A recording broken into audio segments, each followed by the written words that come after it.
Hey guys, Austin here, and welcome to the day after the Oilers' 6-3 loss to the St. Louis Blues. Now, if you're unfamiliar with what the day after is, it is an episode that I upload after every Oilers game the next day, where I discuss many things throughout the game that I did not discuss during the post-game reaction or debriefs from the night before.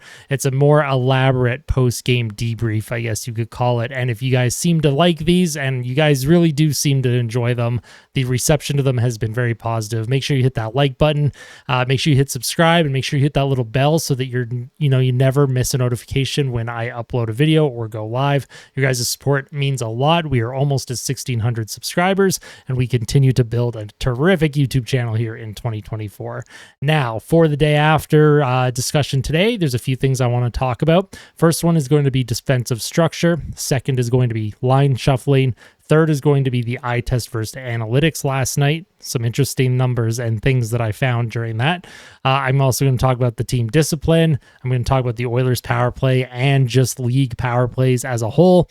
I will give my post AllStar game thoughts because we are 5 games in. Edmonton has only won 2 of their 5 games since the AllStar break. And then I will discuss who the Oilers play next and what we can do to possibly be more prepared for that game. So first things first, defensive structure. Where has it gone? The Oilers have given up 20 goals in their 5 games since the All-Star break. They've only scored 19 goals. That is a -1 goal differential. Now, obviously, Stuart Skinner and the penalty kill, they were bound to regress a little bit, but not this much. What we're seeing right now is defensive structure that is non-existent.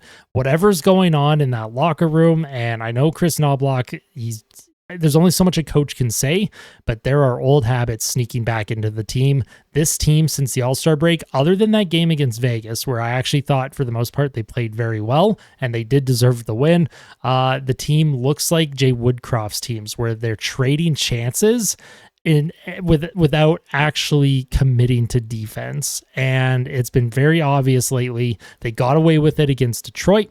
They got away with it against Anaheim. They did not get away with it against St. Louis, and they did not get away with it against the LA Kings, who completely shut the Oilers down. And the Oilers are in a bit of a pickle right now. They're still firmly in a playoff spot, but this is something that needs to be corrected as quickly as possible. And the unfortunate thing is, Edmonton plays so many games. They basically play every second night all the way up to the end of the season. The second half grind begins, so there's not a lot of practice time. So Chris Knobloch, he's got to get things going here. Paul Coffey, the defensive core, they need to get things going because the defensive effort last night against St. Louis was horrific. Now, sure, you can blame Skinner on a couple goals. You can blame the penalty kill, whatever you want. That's totally fair and that's valid. But when you look at the way some of the goals were scored, the lack of coverage in front of the crease, the lack of coverage in the slot, the amount of cycling that's being done, and the amount of chasing that's going on. There are players chasing all over the place. It looks like that zone defense thing from earlier in the year. It is absolutely wild to witness lately. So I think the Oilers will be able to, bounce back here, but the last couple losses have been very ugly, and even that game against Detroit was ugly. And as I had mentioned, the third period was fantastic. It was amazing watching McDavid get his 6 assists, but 3 points for McDavid against St. Louis was not enough. They exposed Edmonton heavily, and there's a reason why St. Louis is hanging around a playoff spot right now. Now, the next thing I want to discuss is the line shuffling by Chris Knobloch. Now, Knobloch, he is tweaking the lines too much, in my opinion. Ever since the 16-game win streak has come to an end, he has been pulling out the blender every single night, whether we're winning or losing. And not to mention, he keeps throwing Connor McDavid and Leon Draisaitl together when we're down in the third period, just like Jay Woodcroft, just like Dave Tippett, just like Todd McClellan. Every coach, that just seems to be that's their black ace. Oh, we're losing. Put McDavid and Draisaitl together.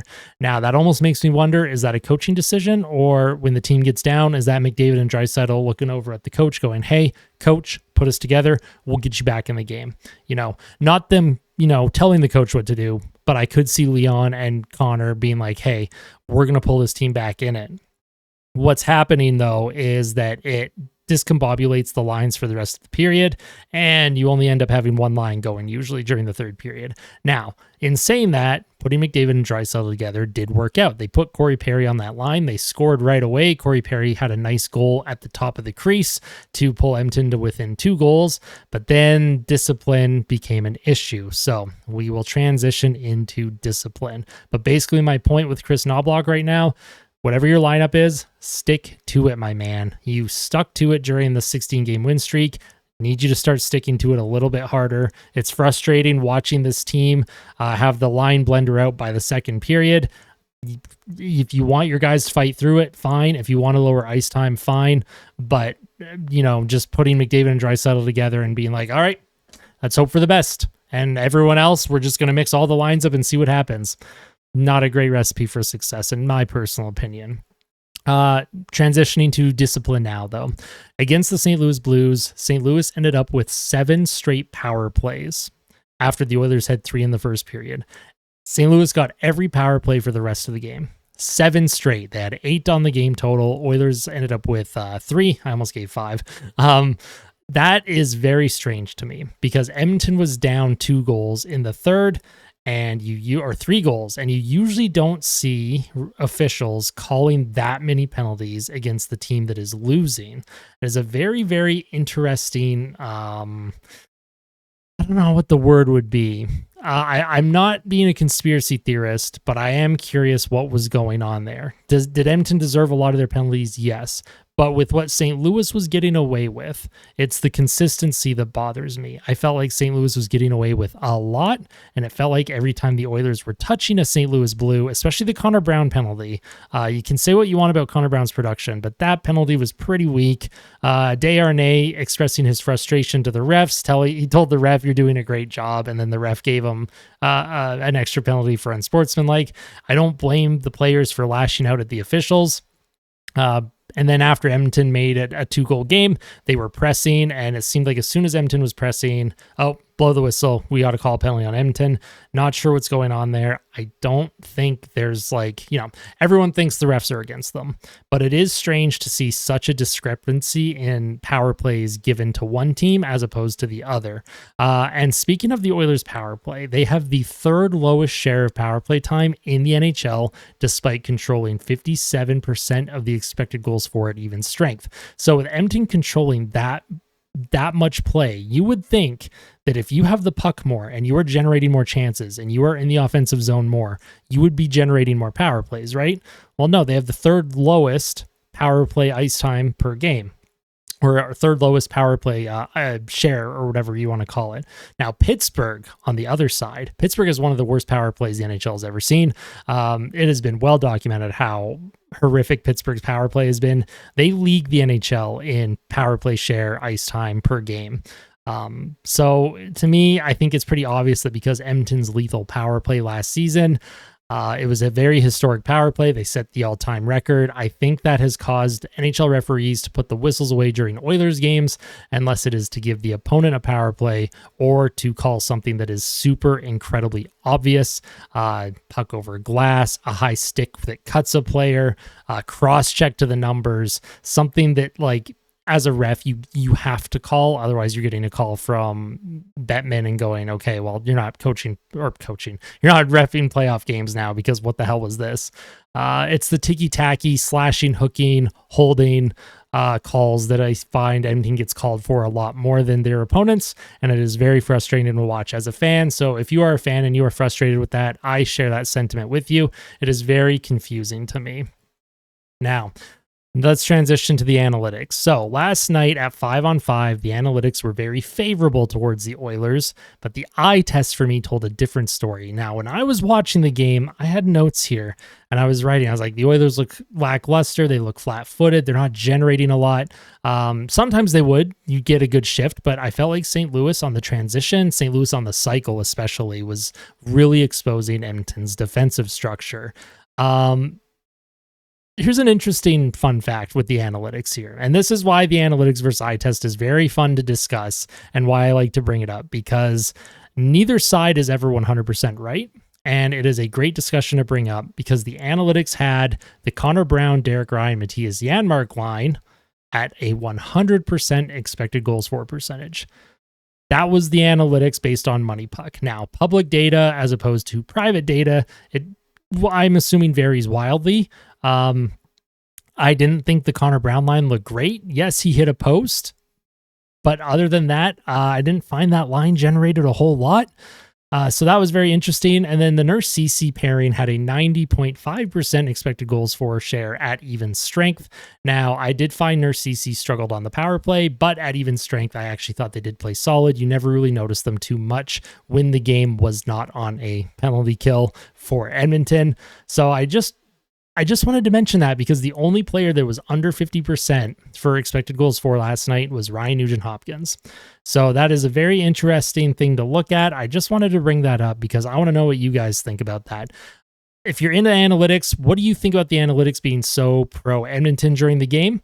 And if you're more of an eye test person, what did your eye test tell you? Did you think Edmonton actually played a good game and they were undone by goaltending and St. Louis capitalizing on chances and Jordan Binnington making big saves? Let me know your thoughts in the comments section. Really want to know what you think. In my opinion, it's kind of a bit of both. I don't know about the calculations when it comes to the expected goals for. In my opinion, the eye test showed that Edmonton definitely deserved to lose, but Money Puck had Edmonton at a 65% win rate during their simulation. So I just thought that was interesting. Wanted to talk about it. Next thing I want to talk about was the post AllStar game thoughts. Now, the team continues to start games flat, in my opinion. They come out in the first period. They usually get down, other than against the game against Vegas.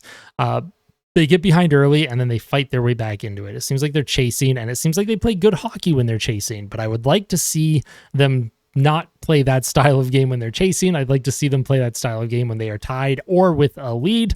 To me, this is not a very sustainable success or formula for success. Not to mention the bottom six has been useless at producing goals right now. The bottom six since the All-Star break, I honestly, off the top of my head, I cannot think of a single goal that the bottom six has produced. Yes, Dylan Holloway has a goal, but he had been bumped up into the top six when he scored against Detroit. So I don't even consider that as like a bottom six goal. Janmark, Ryan, Gagne, he's only played one game. Brown, McLeod, Fogle, Corey Perry until tonight or last night. These guys need to start. They need to get going. They were producing really well before the All-Star break, and they've come in flat.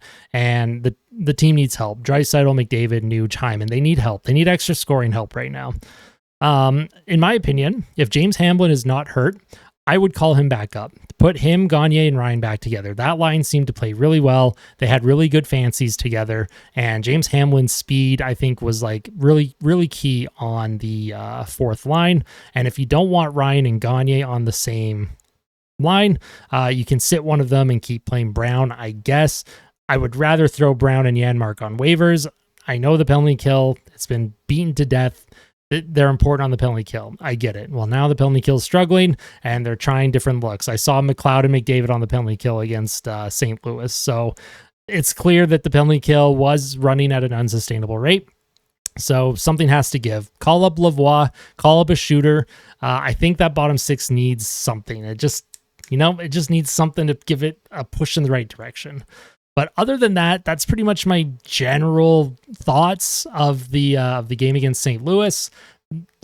Slept on it. Still not super happy, but it's nice that we have a quick turnaround. The next game that Edmonton plays is against Dallas on Saturday at 1 p.m. Mountain Standard Time. Dallas did just beat Nashville 9-2, and Dallas is showing that they are a cup contender in the Western Conference this year. This is a big measuring stick game for Edmonton. I know it's a matinee. There's probably a lot of people dreading it, but we'll see how Edmonton plays. So you guys will get a pregame report from me. I will upload that later tonight because the game is a matinee tomorrow. I won't be able to get the pregame report up in time, so I'll probably upload the pregame report tonight for you guys to get us ready for that. And then, of course, after the game, you'll get your post-game debrief after, and we'll go from there. But yeah, I just want to say thank you. I appreciate your time watching these day after episodes. They do mean a lot. If you guys liked it today, make sure you hit like. If you really liked it, make sure you hit subscribe. And keep letting me know your comments. Let me know any thoughts you have in the comment section below, any questions you have for me. I'm happy to answer. I read every single comment, and we'll go from there, guys. Go Oilers. I'll see you in the next one. Take care.